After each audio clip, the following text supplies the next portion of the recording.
Estamos contentos de que ellos también puedan, después de haber escuchado el testimonio cantado de quién es Dios para nosotros, que puedan en este momento también pasar y a meditar, a estudiar acerca de Jesús, acerca de la palabra de Dios. Antes de empezar nosotros, quiero pedir dos disculpas. Una a nuestros hermanos que nos siguen a través de internet, porque al comienzo del culto ha habido una desconexión.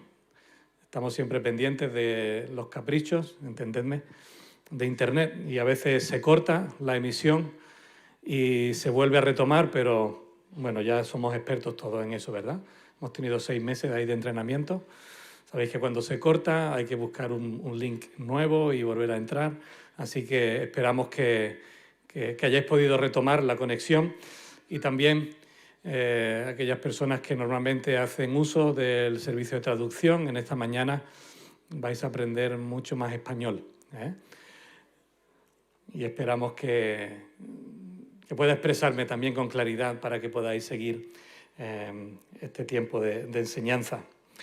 Como decía María José, seguimos hablando y seguimos meditando acerca de encuentros que diferentes personas tuvieron con Jesús. La verdad es que esta parte, hasta final de año, queremos que sea todo un deleite el que tú y yo podamos volver a encontrarnos con Jesús. Alguien está escuchando el culto en su móvil y me estoy escuchando repetido, ¿eh? Así que no sé de dónde viene, pero estoy escuchando un eco y creo que hay algún dispositivo que está conectado a internet. Decía que espero que sea un deleite para todos vosotros. Para mí también lo está siendo, el volver a encontrarnos con Jesús. Hermanos, no hay nada en la vida que podamos desear más que encontrarnos con Jesús. Lo hemos cantado, ¿verdad? Deseamos estar con Él. No hay en la vida del cristiano algo que pueda ser superior a querer estar delante de Jesús. Ese es nuestro anhelo, ¿verdad? Ese es nuestro deseo, estar con Él. No es que rechacemos nuestra vida, es que anhelamos el cumplimiento de la promesa de estar delante de Él. Así que de alguna manera, cuando pensamos en estos encuentros con Jesús, espero que no sea para ti un recordatorio de una clase de escuela dominical solamente, de años, cuando de pequeño escuchabas las enseñanzas de Jesús, sino que realmente sea parte de un anhelo creciente en tu vida por seguir aprendiendo y encontrándote con Él. En esta mañana empezamos o continuamos con el cambio que introdujimos la semana pasada, cuando hablábamos acerca del encuentro de Jesús con las personas mayores, y vamos a ir siguiendo cada semana algún bloque temático, por llamarlo de alguna manera, perfiles de personas. En esta mañana, como digo, vamos a meditar en 2 encuentros que Jesús tuvo con 2 personas, una pobre y otra rica. Un encuentro que se da en la misma ciudad, un encuentro que se da simultáneo uno al otro, un encuentro que se encuentra en el Evangelio de Lucas, y así vais buscando los capítulos 18 y 19.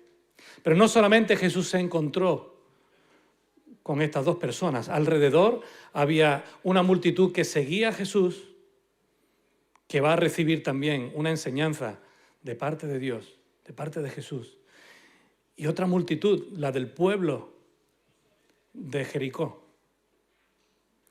que va a experimentar cómo ese encuentro, esas palabras de Jesús tiene un eco como el que yo tengo, ¿eh? Creo que es nuestro hermano, se me ha ido el nombre, pero bueno, por favor, si podéis alguien ayudarle, porque de verdad que cuando uno se escucha atrasado, repetido por detrás, es bastante incómodo y pierdo el hilo. Mirad, así retomo la línea. El Evangelio de Lucas, y os invito a que podáis hacerlo, yo lo hice anoche en un par de horas. Si leéis el Evangelio de Lucas, una de las cosas que os va a llamar la atención, no si lo leéis un capítulo cada 2 semanas, sino si lo leéis todo continuado, una de las cosas que a mí por lo menos más me han llamado la atención es el gran énfasis que Lucas parece poner en las clases sociales, indicando de manera directa o indirecta si las personas que se encuentran en la escena son ricos, si son pobres, si son humildes, si son trabajadores. No solamente dice, pues estos eran ricos y estos eran pobres, sino en el contexto en el que se encuentran, en la situación familiar en la que se encuentran, en lo que hacen, en cómo lo hacen y en el por qué lo hacen. Sería demasiado largo haceros un resumen, pero fijaos, el Evangelio de Lucas comienza hablando de unos pastores humildes a los cuales he anunciado el Evangelio, pero antes encontramos el Magnificat de María, donde ella se siente tremendamente humilde delante de Dios. ¿Cómo yo voy a tener el privilegio de tener a mi Señor? A partir de ahí encontramos la primera gran declaración de Jesús en la sinagoga de Nazaret, donde él dice que ha venido a traer buenas noticias a los pobres. Después, en el capítulo 5, encontramos el llamamiento de Leví, que era un recaudador de impuestos. ¿Recordáis todo lo que tenía que ver con los recaudadores de impuestos, verdad? Gente adinerada a costa, la mayoría de las veces, de los impuestos que el pueblo pagaba y que ellos conseguían injustamente, pero allí está Jesús llamando a Leví, y cuando hay un murmullo acerca de ese acto, Jesús dice, es que yo he venido a llamar a sanos, no he venido a llamar a sanos, sino he venido a llamar a aquellos que necesitan ser sanados. Así que Leví, Mateo, da con el perfil de lo que Jesús ha venido a hacer y a buscar. En el capítulo 6 hay una síntesis de las bienaventuranzas donde Lucas recoge que Jesús dice que bienaventurados son los pobres. Punto. Mateo, si se nos dice los pobres en espíritu. Pero acompaña esa enseñanza con los ayes en el capítulo 6 contra los ricos. No hay ningún tipo de explicación, simplemente Jesús dice, ay de vosotros ricos, porque ya tenéis vuestro sustento y vuestra paga. Después de eso, los mensajeros que Juan el Bautista manda a entrevistar a Jesús y le dicen, ¿eres tú el que había de venir? ¿Recordáis? En el capítulo 7, justo después de eso, Jesús le dice, decidle a Juan lo que estáis viendo. A los pobres les es anunciado el reino, el evangelio. En el capítulo 8 vemos a una mujer enferma que gasta absolutamente todo, que se arruina intentando buscar solución a su enfermedad.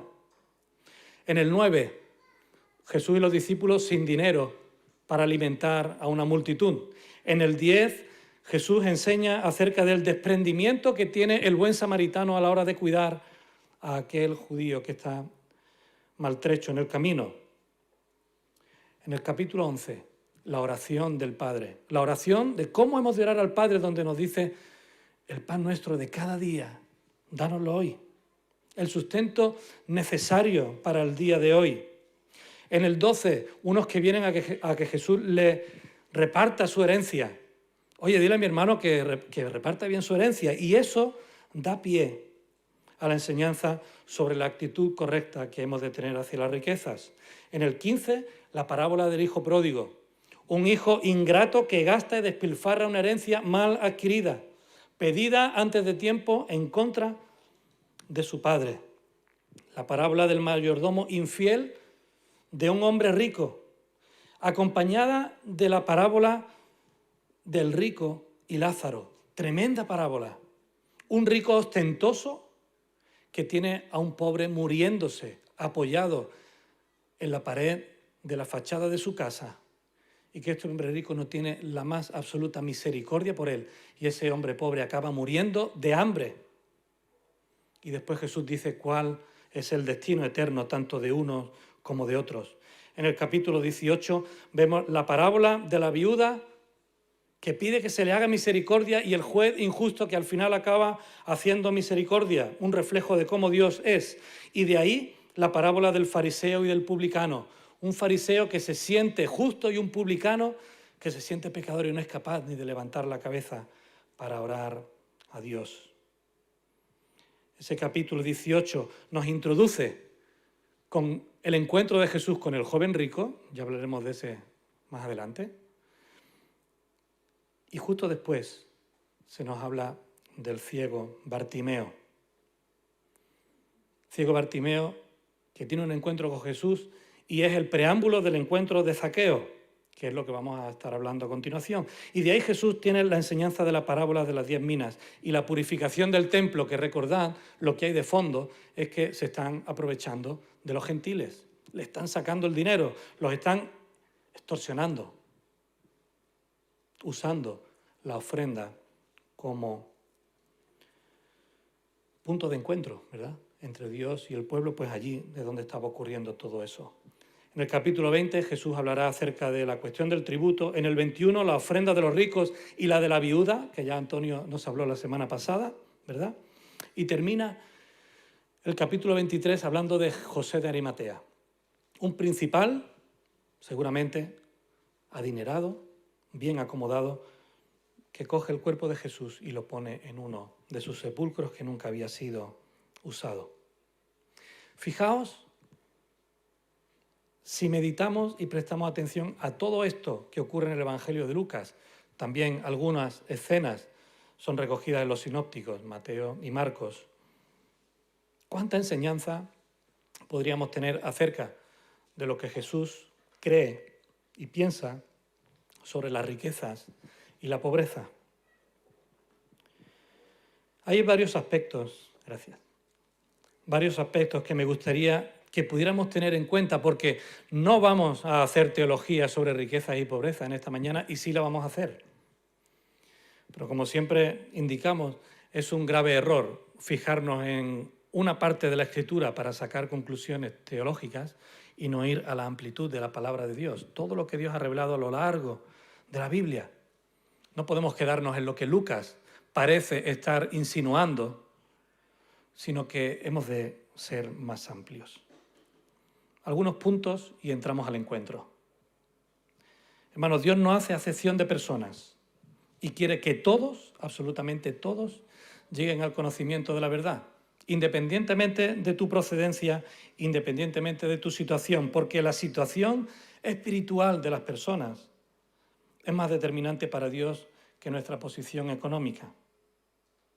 Por eso en las bienaventuranzas en Mateo recoge: bienaventurados los pobres en espíritu. Dios no condena a las riquezas ni a los ricos per se. Dio riqueza a Salomón, ¿recordáis?, sin que él lo hubiera pedido. Así que Dios no puede contradecirse. Ahora, ¿dónde está el problema?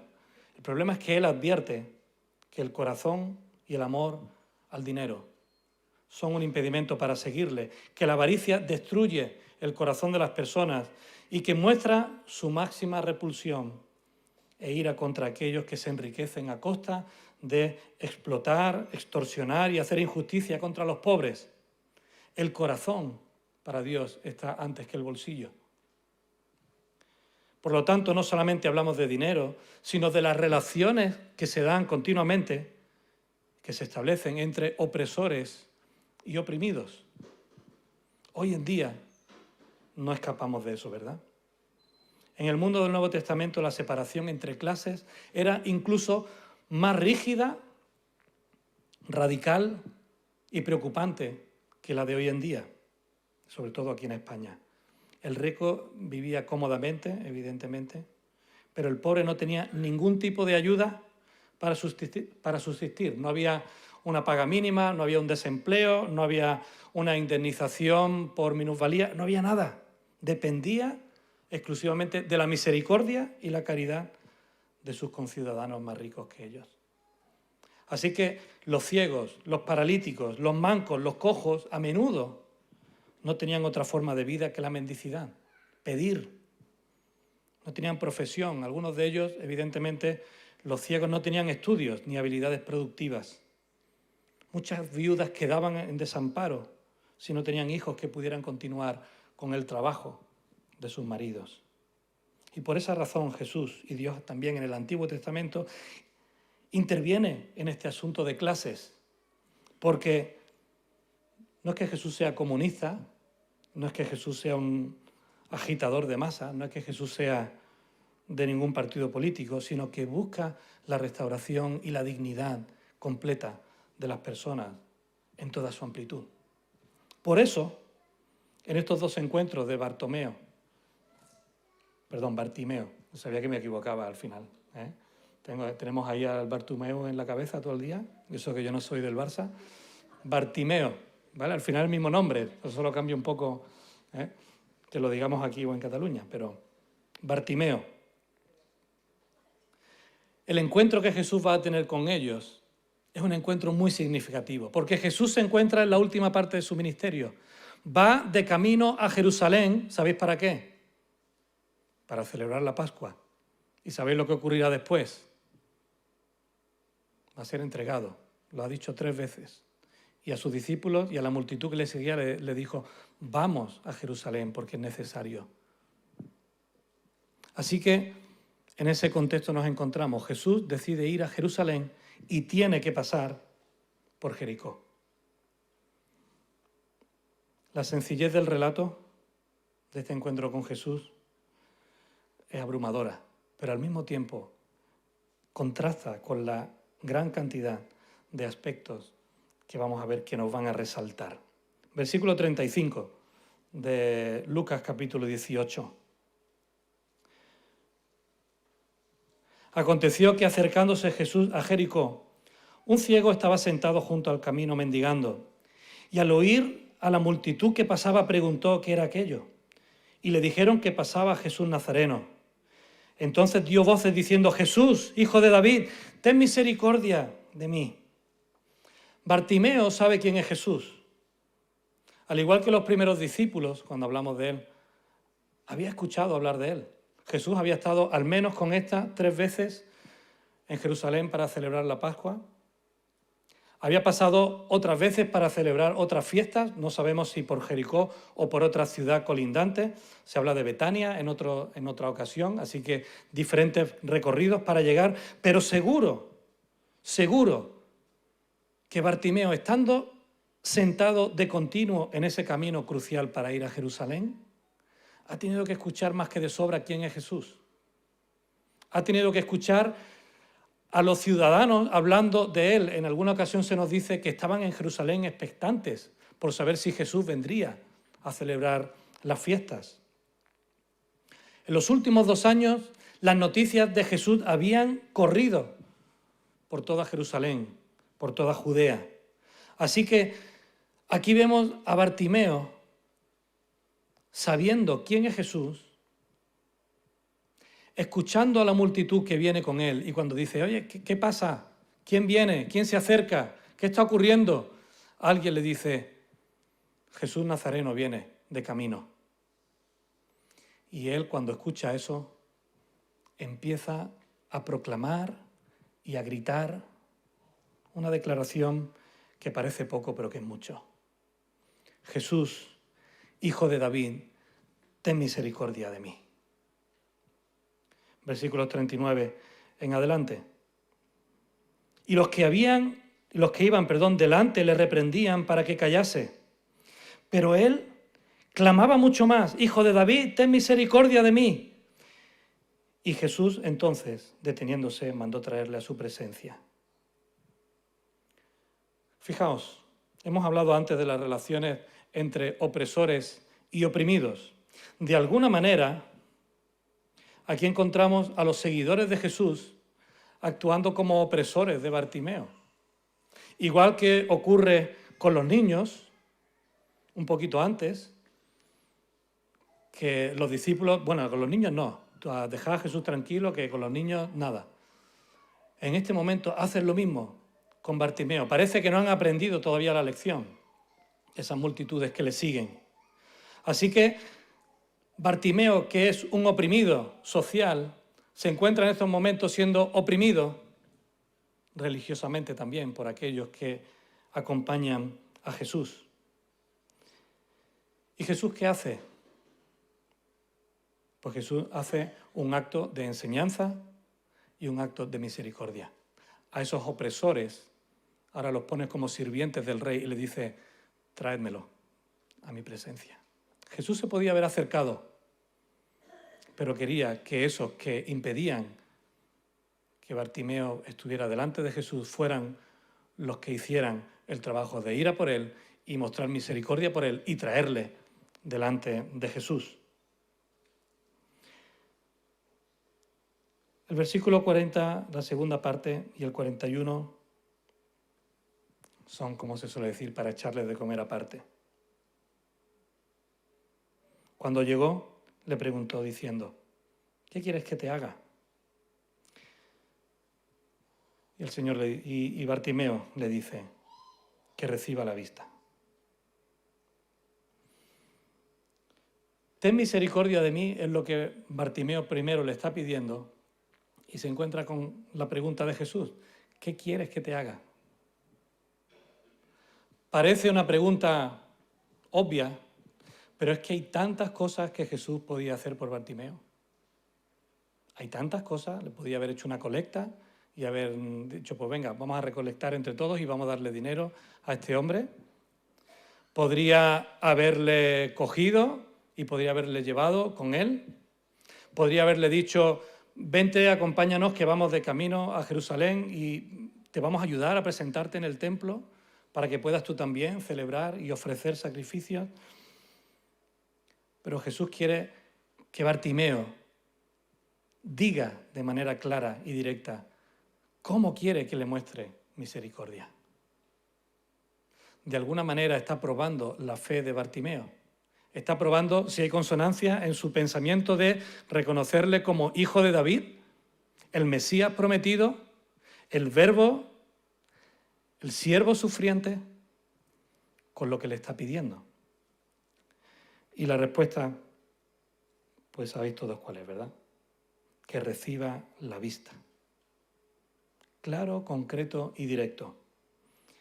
Y Jesús de manera clara, concreta y directa le responde: recíbela. Tu fe te ha salvado. Bartimeo demostró no solamente tener fe en que Jesús podía sanarle, restaurar su vista, si es que alguna vez la tuvo, no está muy claro, sino que eso lo hacía en base al conocimiento que tenía de quién era Jesús. Y esa es la línea que vamos siguiendo durante todos los encuentros, ¿verdad? Quien conoce a Jesús, aunque sea de teoría, va a saber qué tiene que pedirle cuando se encuentre con él. Si no conoces a Jesús ni siquiera de oídas ni de teoría, es que no vas a querer ni siquiera llamarle cuando te sea presentado como había sido presentado a Bartimeo. Él tiene fe en quién es Jesús, en el Mesías prometido y la obra que él venía a hacer. La respuesta de Bartimeo a ese encuentro cuando recibe la vista en el versículo 43. Luego que vio, le seguía glorificando a Dios. Fijaos que, al menos en mi Biblia, están las tres cosas separadas por comas. Vio, decide seguirle, le seguía, ya no le siguió, sino le seguía, presente continuo, glorificando a Dios.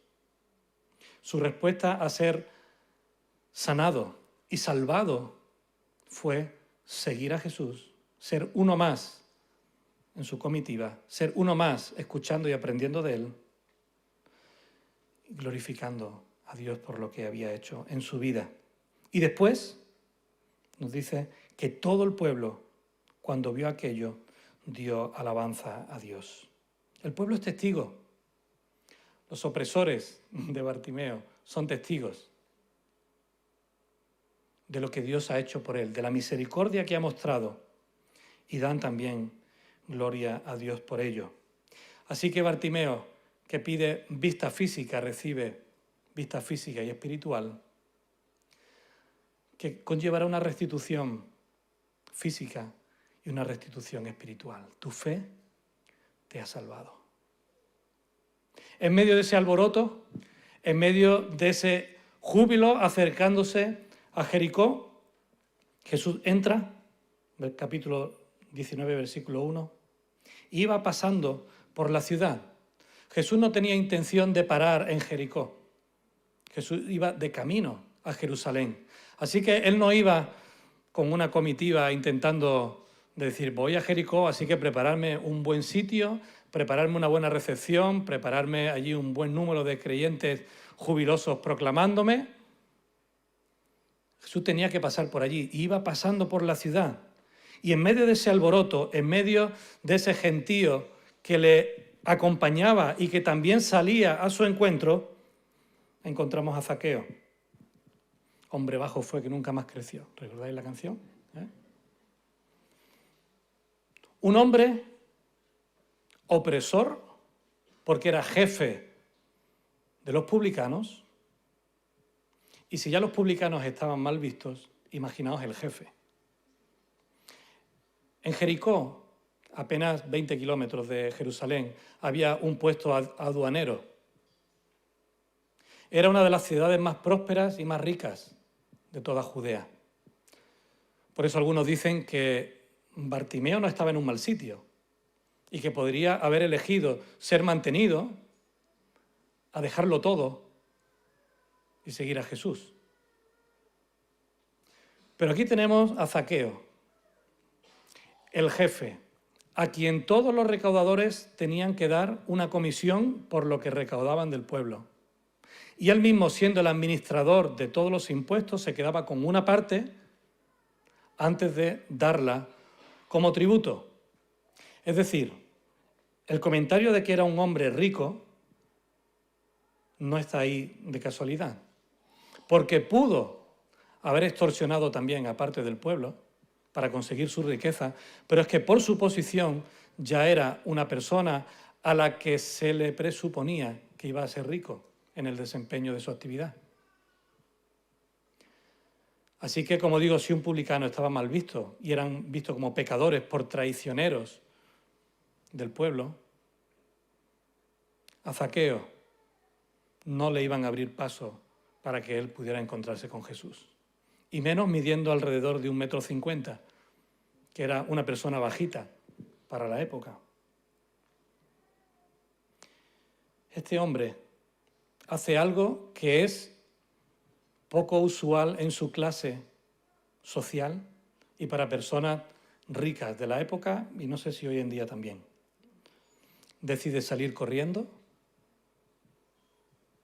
y eso tiene que llamarnos la atención porque los ricos lo que hacían era ostentación de riqueza, toda la tranquilidad del mundo, pasearse para que le vieran, pasearse para que le observaran, pasearse para que vieran la opulencia de sus vestidos, de sus siervos si los tenían. Pero él, viendo que es imposible llegar a Jesús, sale corriendo y dice, si va camino de Jerusalén va a tener que pasar por allí. Así que él se va fuera de la ciudad y allí se encuentra con el otro gran personaje de la historia de Zaqueo, ¿verdad? Un sicomoro o un sicómoro, depende de cómo queráis pronunciarlo. Un árbol parecido a una higuera, bajito, tronco alto, fácil de trepar, con hojas grandes que a menudo ocultaban lo que allí pudiera estar pasando. Y él se sube a un árbol, segundo gran despiste para un rico subiéndose a un árbol. Pero él sabe que Jesús va a pasar por allí. Jesús pasa, le ve y le dice algo que todos sabéis, al menos los que conozcáis la historia, y es, Zaqueo, desciende, que me es necesario posar en tu casa. Posar no era ir a comer, posar era cambiar de planes, ir, cenar, dormir y al día siguiente seguir camino de Jerusalén. Así que cuando Jesús dice, me es necesario, es una sorpresa para los suyos, pero no íbamos a Jerusalén. De Jericó no había dicho nada. Paramos. Tengo que ir a casa con Zaqueo. Y si sorpresa era para la comitiva y para los que seguían a Jesús, más sorpresa para el pueblo, que veis que dice que empezó a murmurar en bajito, para que no se escuche, diciendo: este ha entrado a comer en casa de un pecador. El pecador de los pecadores de la ciudad, ese era Zaqueo. Y el verbo que se usa, murmurar, es el mismo, pero traducido al griego, que se usa en Éxodo cuando el pueblo murmuró contra Moisés. Con la misma fuerza, con el mismo ímpetu, con el mismo rechazo. Así que no es que estuvieran hablando, mira este, no. Estaba el pueblo asombrado de que Jesús, creyéndose y diciendo ser el Mesías, vaya y entre a casa de Zaqueo. Esto no cuadra, este no puede ser. En otras ocasiones dicen, si supiera la reputación de con quién está comiendo, ¿recordáis? Pero este no es el caso. Así que cuando Zaqueo entra a casa, recibe a Jesús en su casa, siendo conscientes de esa murmuración y de la reputación, siendo conscientes de que Jesús ha tenido a bien no solamente verlo, sino recibirlo y autoinvitarse a su casa, otra cosa fuera totalmente de la cultura. Cuando Zaqueo contrasta lo que se está hablando de Jesús con lo que ha ocurrido con Bartimeo, dice que en ese momento, en su casa, se pone en pie, recordad que se comía tumbado o semi-reclinado, y puesto en pie, declara que él va a entregar la mitad de sus bienes a los pobres, y si a alguien ha defraudado en algo, se lo va a devolver por cuadruplicado. Aquí nos frotamos las manos, ¿verdad? Hermanos, tenemos que saber que la ley no exigía tal sacrificio, que la ley no exigía tal entrega por el prójimo, que la ley no exigía a Zaqueo que hiciera eso.